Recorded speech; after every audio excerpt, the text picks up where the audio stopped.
అయితే digital gold కొనొద్దని SEBI కూడా చెప్తుంది, మీలాంటి ఎక్స్పర్ట్స్ కూడా దాన్ని సజెస్ట్ చేస్తున్నారు. మరి ఇందులో చిక్కుకోకుండా ఉండాలి అంటే మనం ఎలాంటి జాగ్రత్తలు తీసుకుంటే బెస్ట్ అంటారు? ఇప్పుడు మేజర్ ఇప్పుడు మోతిలాల్ అన్నాము, ఎవరైతే రిజిస్టర్డ్ ఉన్నారో సెబీ నుంచి రిజిస్టర్డ్ అయిన వాళ్ళకి తెలుస్తుంది మీకు, అలాంటి వాళ్ళ దగ్గరే కొనాలి యాప్స్ కానీ. ఎందుకంటే యాప్స్ కూడా భయంకరంగా వస్తున్నాయి. ఆ యాప్స్లో కూడా వన్ వేనే, అంటే ఎట్లా అంటే మనం చెప్పింది వాళ్ళు వింటమే కానీ వాళ్ళు చెప్పింది మనకి వినపడదు.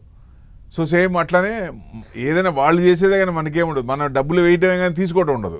సో అట్లాంటిది కష్టం, అలాంటిది చేయకూడదు. ఎవరైనా సరే కొంచెం తెలుసుకొని కొంచెం డీప్గా ఉండి ఎట్లా ఏ రూట్ అయితే బెస్ట్. ఎందుకంటే రిజిస్టర్డ్ అయి ఉన్న వాళ్ళ దగ్గర కొంటేనే మంచిదండి. రిజిస్టర్ కాని వాళ్ళ దగ్గర కొంటే ఏమవుతుందో కూడా చెప్పలేము. అసలు మన క్యాపిటల్ కూడా వెనక్కి వచ్చే అవకాశాలు ఉండవు. సో అలా చూసుకొని రిజిస్టర్డ్, ఎందుకంటే సెబీ పదే పదే చెప్తోంది ఎక్కువ వస్తున్నారు. ఇప్పుడు గోల్డ్ బాగా పెరుగుతున్నప్పుడు ఇట్లాంటి ఎక్కువ మంది వస్తారు, మోసాలు చేయడానికి ఎక్కువ మంది వస్తారు. సో అలాంటిది కొంచెం జాగ్రత్తగా ఉండాలి, సీతకన్ను దాని మీద ఉండాలి. సెబీ కూడా ఇంకా సీతకన్ను ఇంకా పెంచాలి, ఇట్లాంటివి ఇన్వెస్టర్స్ నష్టపోకుండా ఉండాలి.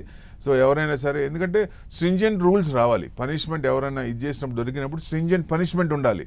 సో మళ్ళీ చేయకుండా ఉండాలి. మళ్ళీ తప్పు చేయాలంటే వెన్నుపూసలో వణుకు రావాలి, అట్లా ఉండాలి. సో మనకి రూల్స్ కొన్ని ఉన్నాయి కదా. సో అందుకని ఎక్కువ మంది వస్తున్నారు. అసలు వాళ్ళు ఎక్కడున్నారో, ఆ క్రైమ్ చేసేవాళ్ళు ఎక్కడున్నారో కూడా తెలియదు, ఏ స్టేట్లో ఉన్నారో కూడా తెలియదు, అంత ఇది వస్తుంది. విపిఎన్ ద్వారా చేస్తున్నారు, పోలీసులు కూడా పట్టుకోలేకపోతున్నారు. విపిఎన్ ద్వారా చేసినప్పుడు వాళ్ళు ఎక్కడి నుంచి చేస్తున్నారు కూడా తెలియట్లేదు. సో అందుకని జాగ్రత్తగా ఉండమంటాను.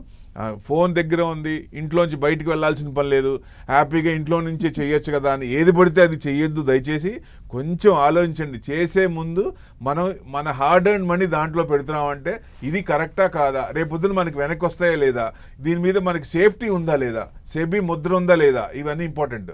అవి లేకుండా చేసామా తిరోగమనే.